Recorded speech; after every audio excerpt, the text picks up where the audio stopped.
Hey there! Thanks for tuning into Duckbricks. I'm Chris, and happy birthday Ninjago! Over the past few weeks, we've been celebrating Ninjago's 10-year anniversary, which landed on January 14, 2021.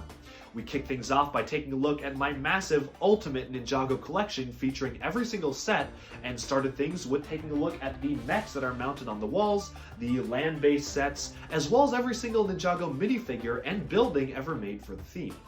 But now as we reach part 5 of the tour, this is the final part focusing on the sets themselves, and we'll be taking a look at all the things that I have hanging in the air. From dragons to boats, there is a ton of stuff to get through, and I hope you enjoy, so let's get started.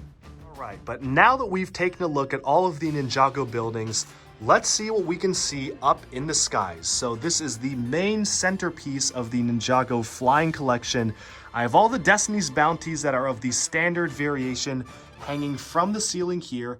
Of course, starting off, we have the very first bounty from 2012. Very rudimentary by today's standards, which is why they remade it just last year for the Legacy line. A huge improvement. One of the really cool things about the set is that the engines on the front actually go out and retract based on the position of the back engine. So I'm going to try to do it here without messing with the strings too much, but you can see as I twist these engines to the back, these start going in, and as I twist them out the other way, they push outwards on the side. So such a cool play feature. One of the ones I was actually seen in the show itself. So I absolutely love this set. Think it's one of the best Ninjago sets ever, honestly, in my opinion. Over here, you can see both versions of the Ultra Dragon. So this is the 4-headed Ultra Dragon from 2012, which used many of the pre-molded heads.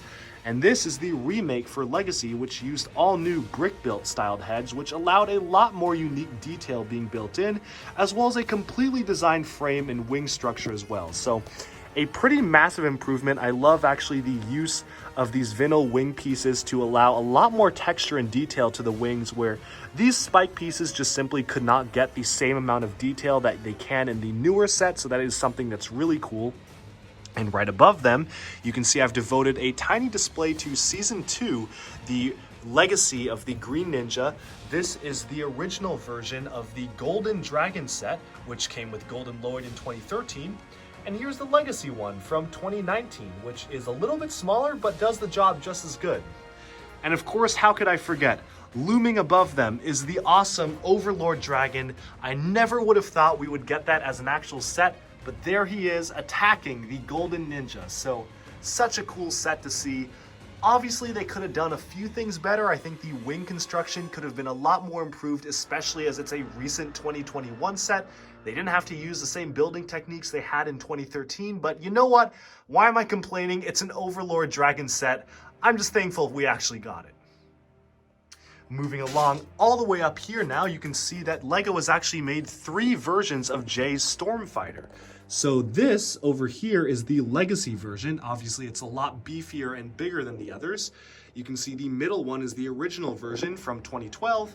And the top one right there is a 4+ Legacy version, which actually just came out last year.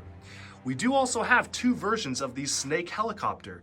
We have this first one over here, the original one from 2012, and we actually have a Juniors one that came out around the same time as the rebooted sets, funnily enough. It was almost Legacy before we actually got Legacy. Moving all the way up here, we have a little space dedicated to Tournament of Elements. Of course, we have Zane's Titanium Dragon, and I'm really crossing my fingers we get a Legacy one of this, because this was one of the coolest original Ninjago dragons when it came out, but obviously is much rudimentary compared to the other ones. And then we have both versions of Cole's Boulder Blaster, or as it was called in the show, the Rotojet built by Karloff. You can see the original one here, and the new one is just so much bigger. So that's such a huge improvement, and a really cool improvement as well. They are facing off against the only Anachondri flying vehicle, which was piloted by Master Chen. You can kind of see him in the cockpit right there. Moving alongside here, we have a bit of a display dedicated to Ninjago Hunted. This is the firstborn dragon who is being ridden currently by the young version of Master Wu. we've got Jay's Stormbringer Dragon all the way up at the top, which I actually have modified based on modifications by a YouTuber named ChubbyBots. I would actually highly recommend that you check out his channel. He does a ton of mods to existing LEGO sets that just significantly improve them, which you can see right here. The neck construction is completely different. The wings have a lot more detail and so on. Just give him a watch because I've used his videos to modify many of my sets. They are flying alongside the piece of the Destiny's Bounty, which was converted into a dragon hunting vehicle and later salvaged by Kai in the TV show. And you can see a little helicopter for the dragon hunters flying alongside them as well, plus the Earth Dragon, which attacked the ninja in the dragon pit. As we move along this display here and go all the way down and around, you can see that the display slowly transitions into a skybound display. Lloyd's dragon is swooping down from above, ready to attack the Misfortune's Keep and the various Sky Pirate flying vehicles hovering above it as Jay and Nia's Fusion Dragon flies away, escaping from the Misfortune's Keep. So just a kind of fun display I have here. Skybound had a ton of flying vehicles, so it's really nice to have them all on display here. And you even get a tiny little Earth Dragon for Cole right there. So what's not to like? Now over here, we are bringing things over to the Hands of Time season. Right here, you can see the Iron Doom, which actually did float in the air, so that's why I kind of have it hanging. Otherwise, you wouldn't really have anything for these guys to attack.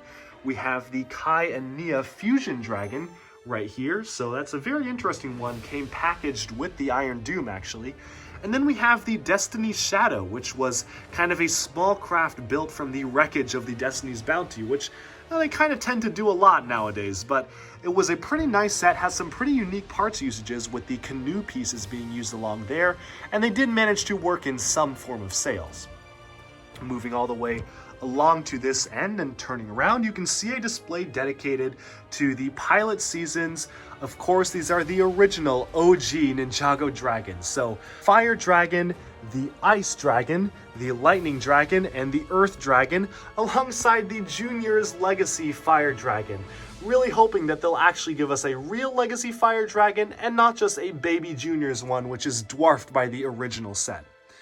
Of course, as we move along here, you can see some stuff that I have combined Secrets of the Forbidden Spinjitzu, so Season 11 Zane's vehicle, alongside Season 12 Prime Empire, so Kai's Mech Jet, one of Jay's speeders, Jay's Cyber Dragon, and Unagami in his dragon form, which is a pretty unique concept for a villain. Over here is a small display dedicated to the LEGO Ninjago movie. So this is actually one of my favorite Ninjago dragons they've ever done.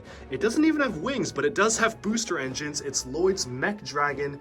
I really love this head sculpt. I think the head sculpt is really good on this one. So one of my favorite dragons right here, and complemented by one of the most unique vehicles we've ever gotten for Ninjago, or even for LEGO in general. This is Jay's vehicle with all sorts of antenna and spikes sticking out of it. Such a unique design for a ninja flying vehicle, so I really do like this one. And they're just facing off against two kind of measly Shark Army vehicles.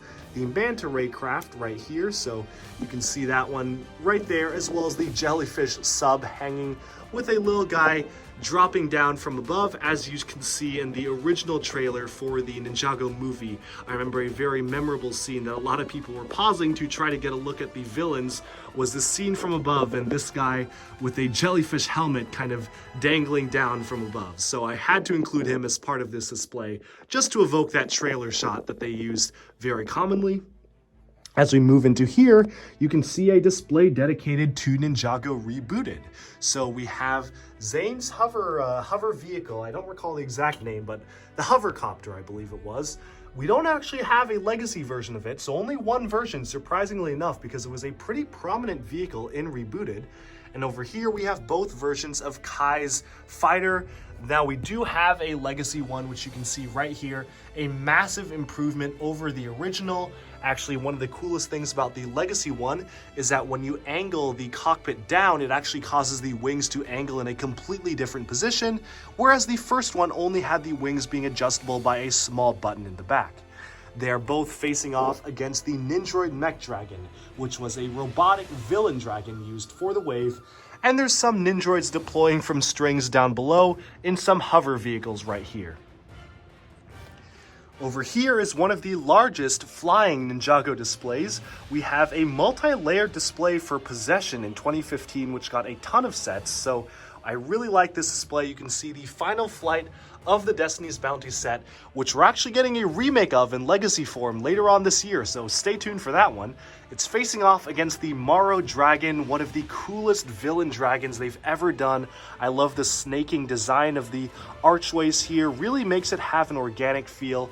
You've got Ronin's Rex swooping down from above, firing on the Morrow Dragon, and in the middle, you've got another Wyvern-esque dragon fighting against Sensei Wu's Elemental Dragon right here. So all sorts of ghost and ninja craziness going on in this display.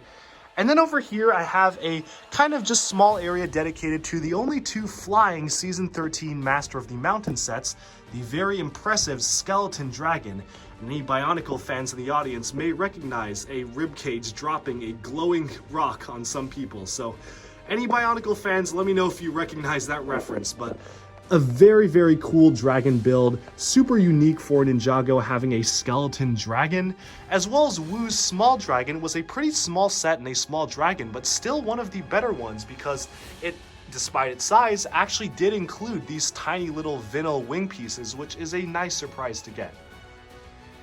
But with that, I believe we have about summed up every single LEGO Ninjago set in my collection, and I do own every single Ninjago set, so that was pretty much everything from starting off with the vehicles here.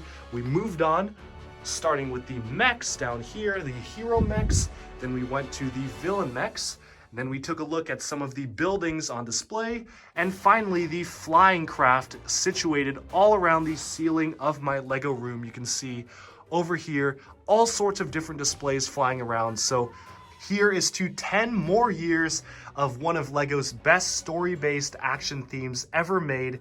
And at this point, it's even surpassed some of the classics like Bionicle. So I'm honestly very curious to see how long Ninjago will last in the future. One of LEGO's best themes, one of the most interesting and diverse range of products out there. So happy birthday, Ninjago. Good job to all of the creators, and honestly, congratulations to everyone who kept the show running all throughout these years, like Tommy Anderson, who is the guy who originally came up with it, to the Hageman brothers, who wrote these scripts for seasons 1 to 9, Braggy Shoot, who's helping write the current Ninjago seasons, the set designers, people like Nick Voss, who lovingly included tons of references in their sets like the Ninjago City stuff, and of course, all the fans, to you guys watching this video, and to everyone in the Ninjago fandom. Thank you all for being along on this ride, and here's to another 10 years of LEGO Ninjago. Well, thank you all for tuning into Duck Bricks, and stay tuned for more LEGO news, reviews, discussion, and analyses coming your way very soon. Thank you, and happy birthday, Ninjago.